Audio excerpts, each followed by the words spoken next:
Sa kabila ng pagsagot ni Marjorie Barreto ay tila nanahimik nga si Dennis Padilla sa mga naging revelasyon ni Marjorie Barreto. Simula pa lang noong sila'y nagsama, nagkaanak si Julia dahil si Julia ang panganay nila ni Dennis. Ang mga isiniwalat na pambubugbog sa kanya ni Dennis at ang marami pang bagay na kung saan inamin ni Marjorie na hindi siya nagkulang na ipakita kay Dennis at makasama ang mga anak katulad nga ng mga photo nila noong mga bata pa sa school.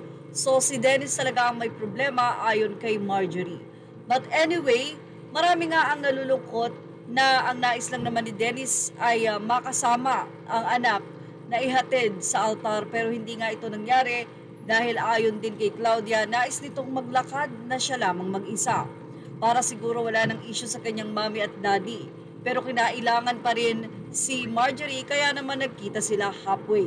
But anyway, inalala nga ng mga netizen ang nasabing kasal ni Danny Barreto. Si Danny ay talagang hindi inimbita ang kanyang ama.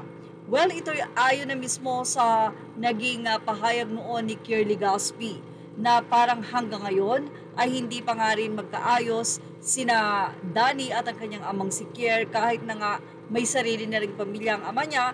Pero close naman itong si Danny at maayos naman ang relasyon nito sa kanyang mga lola, ganun din sa kanyang mga tito. Ganun pa man, binalikan ng mga netizen ang naging pahayag ni Kier Legaspi tungkol sa kanyang anak na si Danny.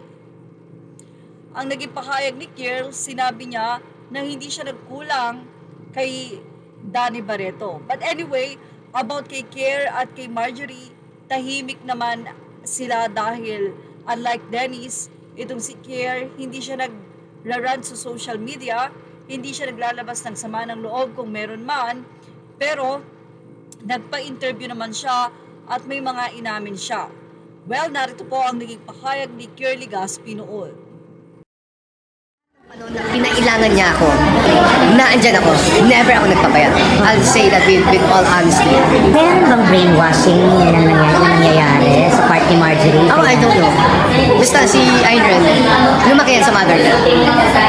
Pero constantly, nakikipagkita ko niya kahit hindi tuloy. May isa pa si Dennis na anak na babae na iniintay ikasal, si Julia. Ang tanong, ano kaya ang magaganap kung sakasakaling si Julia naman ang ikasal? Iimbitahin niya kaya ang kanyang ama na si Dennis? But anyway, marami naman ang pumuri kay Marjorie Barreto dahil tunay naman na nagkaroon ng magagandang edukasyon ang kanyang mga anak without the full help of the father of Danny and the father of the kids ni Dennis Padilla sa kanya. Well, yan ang ating showbiz top update. Thank you for watching. Images are all credit to the rightful owners. Please like, share, and subscribe.